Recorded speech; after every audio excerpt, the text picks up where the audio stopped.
தமிழ் உறவுகள் அனைவருக்கும் வணக்கம். அண்ணன் சீமான் அவர்கள் மீண்டுமே கோயில் இஷ்யூவை கையில் எடுத்திருக்காரு அப்படிங்கறத பார்க்க முடிந்ததுங்க. மிகப்பெரிய ஒரு நீண்ட நெடிய ஒரு அறிக்கை ஒன்று விட்டுருக்கு. இதுல ஐயா கலைஞர் அவர்கள் எழுதிய வசனத்தை மேற்கோள் காமித்து இந்த முழு அறிக்கையுமே உள்ளடக்கப்பட்டிருக்குதுங்க. அது நான் முழுமையா நாங்கள் வாசிச்சு காமிக்க போறேன். என்ன ரீசன் அப்படின்னா, அண்ணன் சீமான் அவர்கள் அண்ணாமலை அவர்களுக்கு பிறகு பார்த்துக்கிட்டோம் அப்படின்னா அந்த இளைஞர்களுடைய வாக்குகள் தன் பக்கம் வருவணும் அப்படிங்கிறதுல மிக தீவிரமாக இருக்கிறார் அப்படிங்கிறதுல நம்ம பார்க்க முடிந்தது. அதாவது அண்ணாமலை அவர்களுக்கும் ஒரு இளைஞர் கூட்டம் வாக்குகள் செலுத்த தயாராக இருந்தார்களாம் கேட்டால் மாற்றத்தை விரும்பிய இளைஞர் கூட்டம் இருந்தார்கள் அப்படிங்கிறது உண்மை. சோ அண்ணாமலை அவர்களுடைய இந்த தலைவர் பதவி அப்படிங்கிறது பாஜக விட்டு விலகியதுக்கு பிறகு அந்த வாக்குகள் முழுவதுமாகவும் அதே போல இன்னுமே பல வாக்குகள் நாம் தமிழர் கட்சி பக்கம் என்டிஏ கூட்டணியில் இருந்து வருகின்ற காரண சூழலால் இது போன்ற விடயங்களை கையில் எடுத்திருக்காரு. சோ இது ஆக்கப்பூர்வமான ஒரு விடயமா கேட்டா ஆமாங்க, அறநிலைத்துறை செய்கின்ற பல அட்டுழியங்களை மேற்கோள் காமித்தான் இந்த அறிக்கை அப்படிங்கிறது இருக்குது.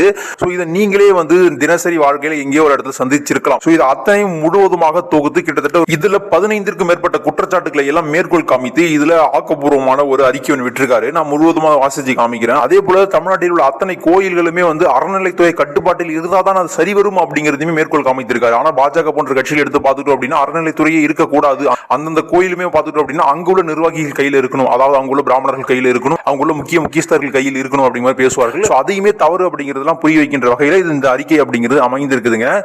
முழுவதுமா நான் வாசிச்சு காமிக்கிறேன். வாசிச்சதுக்கு பிறகு உங்களுக்கே தெரிய வரும் சீமான் அவர்கள் மிக ஆக்கப்பூர்வமான விஷயத்தை கையில் எடுத்திருக்க அப்படிங்கிறது நீங்களும் உணர்வீர்கள். இது வாக்குக்கான ஒரு அரசியலா அப்படின்னு கேட்டீங்கன்னா வாக்குகளும் நமக்கு வர வேண்டிய சூழல் இருக்கிறது. அதே போல இந்த நேரத்தில் இதை நம்ம பேச வேண்டிய ஒரு சூழலும் இருக்கிறது. இதை ரெண்டுமே சீமான் அவர்கள் இது சரிவர செய்திருக்கிறார். இதை நான் வாசிச்சு காமிக்கிறேன். பல்லாயிரம் கோடிகள் ஊழலில் ஊறி திளைத்து அறமற்ற துறையான தமிழ்நாடு அறநிலைத்துறை அப்படிங்கறதை மென்ஷன் பண்ணி ஆரம்பிச்சிருக்காருங்க.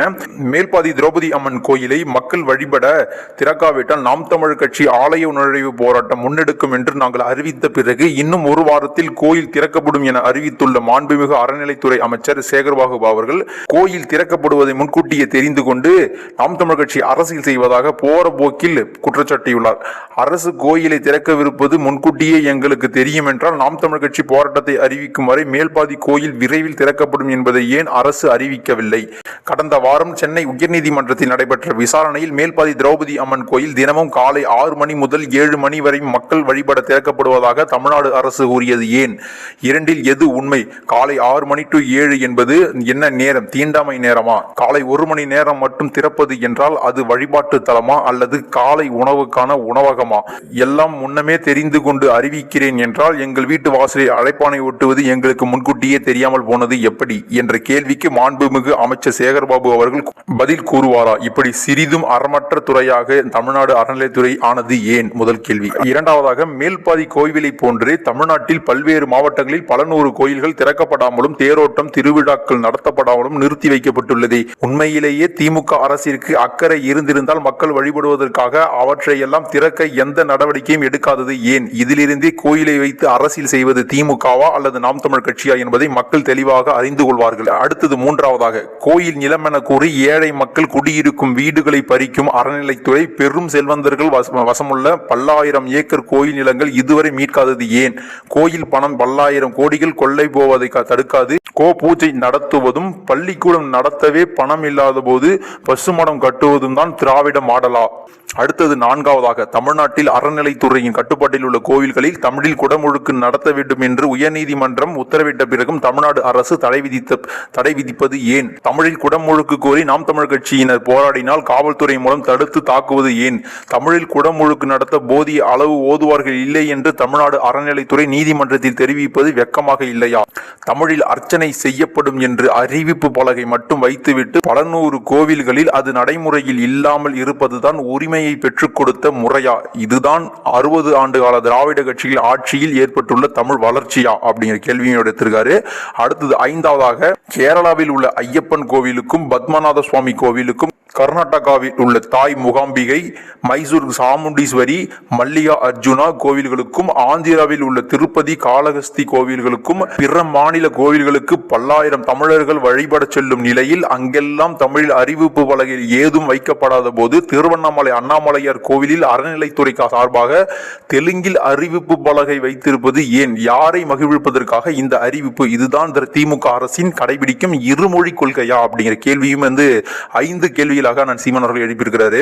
அடுத்தது ஆறாவதாக, தமிழ்நாடு முழுவதும் பள்ளிக்கூட வாசல்களிலும் கோவில்களின் அருகிலும் தான் அதிக அளவில் போதைப் பொருட்கள் விற்கப்படுவது என்பது மாண்புமிகு அமைச்சர் சேகர்பாபு அவர்களுக்கு தெரியுமா தெரியாதா? கோயில்கள் அருகிலேயே தமிழ்நாடு அரசு நடத்தும் மதுக்கடைகளை அகற்ற அறநிலைத்துறை இதுவரை என்ன நடவடிக்கை எடுத்துள்ளது? அடுத்தது ஏழாவதாக, திமுக அரசு பொறுப்பேற்ற பிறகு கோயில் வளாகத்தில் ஒப்பந்த அடிப்படையில் ஏழை எளிய மக்களுக்கு குத்தகைக்கும் வாடகைக்கும் விடப்பட்டுள்ள சிறு கடைகளின் ஒப்பந்தம் மற்றும் வாடகை தொகையை சிறிதும் மனச்சான்று இன்றி பன்மடங்கு உயர்த்தியுள்ளது. இதனால் ஒரு பக்கம் பல ஆயிரம் சிறு வியாபாரிகள் பாதிக்கப்பட்டிருந்தாலும் அதன் மூலம் அறநிலைத்துறைக்கு ஒவ்வொரு ஆண்டும் பல்லாயிரம் கோடிகள் வருமானம் வந்தும் வழிபட வரும் அன்பர்களுக்கு அடிப்படை வசதிகள் கூட செய்து தரப்படவில்லை என்றால் அந்த வருமானம் எல்லாம் எங்கே செல்கிறது? யாருக்கு செல்கிறது?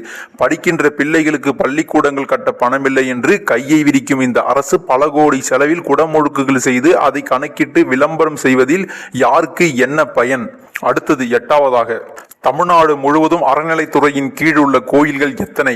ஒவ்வொரு கோவில்களிலும் வரும் வருமானம் எவ்வளவு? அந்த தொகை எவற்றுக்கெல்லாம் செலவிடப்படுகிறது? தமிழ்நாட்டில் மதுவிலக்குத்துறை, மின்துறை, வருவாய்த்துறை, பொதுப்பணித்துறை அடுத்தபடியாக அதிக வருமானம் வரும் துறையாக உள்ள அறநிலைத்துறையின் கட்டுப்பாட்டில் உள்ள பல்லாயிரக்கணக்கான கோயில்களின் ஒரு கால பூசை கூட நடைபெறாமல் ஒரு விளக்கு கூட ஏற்ற முடியாமல் இருளில் இருப்பதற்கு யார் காரணம்? ஆயிரக்கணக்கான கோவில்களில் நிர்வாகம் முதல் தூய்மை பணி வரை காலியாக உள்ள பல்லாயிரம் பணி இதுவரை நிரப்பப்படாதது ஏன்? கோவில்களில் வேலை செய்யும் பணியாளர்களுக்கு உரிய ஊதியம் உட்பட அடிப்படை உரிமைகள் ஏதும் வழங்கப்படாதது ஏன்? கள்ளச்சாராயம் குடித்து இறந்தவர்களுக்கு 10 லட்சம் ரூபாய் இழப்பீடு கொடுத்த திராவிட மாடல் அரசு கோயில் வளாகத்தில் யானை மிதித்து இறந்த பாகர்களுக்கு உரிய துயர் துடைப்பு நிதி இதுவரை வழங்காதது ஏன்? அடுத்தது ஒன்பதாவதாக, சிறப்பு தரிசன வரிசை முதல் அர்ச்சனை சீட்டு, அர்ச்சனை தட்டு, மொட்டையடிப்பது, காது குத்துவது, தங்கத்தேரி இழுப்பது, அலகு குத்துவது, அன்னதானம், கோவில் கட்டுமானம், திருவிழா பணிகள், முழுக்கு, கோயில் திருப்பணிகள், ஆண்டுதோறும் நடைபெறும் விழாக்கள், அன்றாட அலங்கார பணிகளுக்கு தேவையான பொருட்கள் வாங்குவது, பிரசாதம் வழங்குவது, உண்டியல் வருமானம், பக்தர்கள் காணிக்கை, கோயில் நகைகள் வரை தமிழ்நாடு அறநிலைத்துறைக்கு வருகின்ற வருமானத்தில் நடைபெறும் ஊழல்கள் வார்த்தைகளில் சொல்ல மாளக்கூடியதல்ல. அடுத்தது பத்தாவதாக, திருச்செந்தூர் கோயிலில் 370 கோடியில் திட்டமிடப்பட்ட வணிக வளாக கட்டுமானத்தின் வரைபடம் தயார் செய்வதற்கே 8 கோடி ரூபாய் செலவானதாக கணக்கு காட்டப்பட்டுள்ளது என்றால் தமிழ்நாடு முழுவதும் அறநிலைத்துறையில் நடைபெறும் ஊழல்களை நம்மால் கற்பனை செய்யவே முடியவில்லை. தமிழ்நாடு அறநிலைத்துறையில் ஒவ்வொரு நாளும் நடைபெறும் ஊழல்கள், அதன் காரணமாக கொள்ளை போகும் பல்லாயிரம் கோடிகள் கோயில்கள் வருமானம் குறித்த தகவல்கள் அனைத்தும் அமலாக்கத்துறை விசாரணை மூலம் வெளிச்சத்திற்கு வந்தால் இந்த நாடு தாங்காது. அடுத்தது 11வது, ஆகவே தமிழ்நாடு முழுவதும் அறநிலைத்துறையின் கட்டுப்பாட்டில் உள்ள கோயில்கள் எத்தனை? ஒவ்வொரு கோவில்களும் எந்தெந்த வழிகளில் வருமானம் வருகிறது? ஆண்டுதோறும் வரும் மொத்த வருமானம் எவ்வளவு? அவை எதற்கெல்லாம் செலவிடப்படுகிறது என்பது குறித்து தமிழ்நாடு அரசு முத்தமிழ் முருகன் மாநாடு நடத்திய அதே பயபக்தியோடு மக்கள் மன்றத்தில் வெள்ளை அறிக்கையாக வெளியிட வேண்டும் என கோரிக்கை வைக்கிறேன் அப்படிங்கிறத முடிச்சிருக்காரு. அப்படி இல்லை அப்படின்னா என்ன செய்வார் அப்படிங்கிறது அடியில் மேற்கோள் காமித்திருக்காருங்க. இல்லை என்றால் அத்தகவல்களை திரட்டி விரைவில் நாம் தமிழ் கட்சி பொதுவெளியில் வெளியிடும் போது அறமற்ற அறநிலைத்துறையால் வழிபாட்டு தலங்கள் எல்லாம் எந்த அளவிற்கு வணிக தலங்களாக மாறி நிற்கிறது என்பதை மக்கள் அறிந்து கொள்வார்கள் என்பதை தெரிவித்துக் கொள்கிறேன். அடுத்தது 12ஆக, சனாதனத்திற்கு எதிராக சமரச சன்மார்க்கம் என்னும் தமிழர்களின் சமத்துவ மெய்யியலை மீட்டெடுத்த திருவருட்செல்வர் வள்ளலார் வாழ்ந்து வழிகாட்டிய வடலூர் பெருவழியை ஆய்வு மையம் என்ற பெயரில் வலுக்கட்டாயமாக கையகப்படுத்த முயன்ற திமுக அரசு மக்களின் கடும் எதிர்ப்பிற்கும் தொடர் போராட்டத்திற்கும் பிறகு அத்திட்டத்தை கைவிடப் போவதாக எங்களுக்கு தெரிவித்திருக்கிறது. அச்செய்தி உண்மைக்கு மாறாக இருக்கும் பட்சத்தில் மீண்டும் மக்களை திரட்டி மாபெரும் போராட்டங்களை முன்னெடுப்போம் என தெரிவித்துக் கொள்கிறேன் அப்படிங்கிறத முடித்து, அடுத்தது ஐயா கலைஞர் அவர்கள் பராசக்தி அப்படிங்கிற படத்தில் எழுதிய அந்த வசனத்தை மேற்கோள் காமித்து, கோயில் கூடாது என்பதற்காக அல்ல, கோயில் கொடியவர்களின் கூடாரமாக ஆகிவிடக் கூடாது என்பதற்காக அப்படிங்கிறத மென்ஷன் பண்ணி, இந்த உரையாடலை எங்கோ கேட்டது போல் உள்ளதா? உங்கள் பராசக்தி படத்தின் வசனம் தான். கோயில்களை அறநிலைத்துறை நிர்வகிக்க கூடாது என்பது அல்ல எங்கள் கொள்கை. கோயில்களை கொள்ளையடிக்கும் கூடாரமாக அறநிலைத்துறை ஆகிவிடக் கூடாது என்பதே எங்கள் கொள்கை அப்படிங்கிறத முடிச்சிருக்காரு செந்தமிழன் சீமான், தலைமை ஒருங்கிணைப்பாளர் நாம் தமிழர் கட்சி அப்படிங்கிறத சொல்லியிருக்கிறாருங்க.